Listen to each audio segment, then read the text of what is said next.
The first step is going to be cutting out your sides. Now the way these safes are set up is that we have two long sides on the left and right, and then a shorter side on the top and bottom. Now what we're going to do, instead of creating four separate pieces, we're going to put together a long side and a short side. That way I can run it through my planer, my wide belt sander, and my jointer. The top and bottom are too short. So we glue them up as a long piece with a short side. Now those two combined are 24 inches long. What we need in width is 9 inches wide. That's our rough size, so 24 by 9. Now I've decided I'm going to be using walnut on mine, make a nice dark safe. But I tried to find a board that's as close to half of 9, so when I glue another board on, I'll have less waste. Now, if you can find boards that are 9 inches wide, it's rare, but I have them now and then go ahead and use them and you don't have to glue anything. But most of the time, you'll have to cut it off. Now again, don't forget to cut off the bad edge. I've already checked, this does not go all the way through, so I'm not going to worry about it and just cut 24s. In my case, I'll need 4 cuts at 24 so I can get my, my 4 sides all together. Make sure to have your safety glasses on when you're cutting.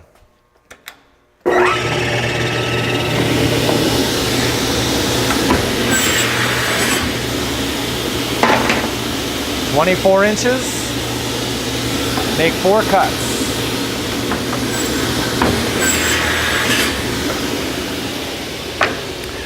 Now, as we always do, joint the best edge, and then we'll cut off the bad edge on the table saw.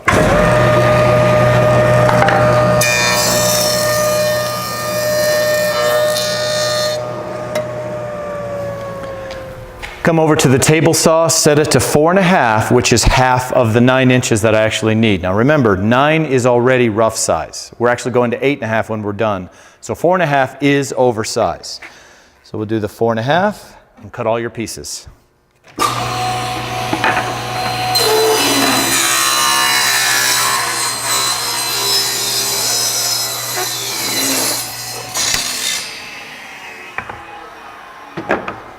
Now all we have to do is glue 2 sets together. Remember, don't put any glue in between them. We don't want a big panel. We want two sides. Now because of the same length, we can do them in the same clamps. But here's what to look for. Of course, when you put them together, look for a gap. This is nice and tight, this one's nice and tight, that's fine. But if I needed to joint them, go ahead and take them to the green joiner and join an edge. But the other thing I'm looking for is, see, I have a knot here, an open knot. I mean, it's not moving. However, I want to put this on the inside to glue that so it's stabilized. So when I go further in my project, this isn't ever going to break out. I kind of have the same thing over here. There's a little knot there and another small one here. But I wanted to put these knots on the inside so the glue is on them and they're as stable as they can be. Put a nice fat line of glue. I'd rather it be too much than too little. And then get these glued up nice and tight. So put them together like so, and then tighten these up.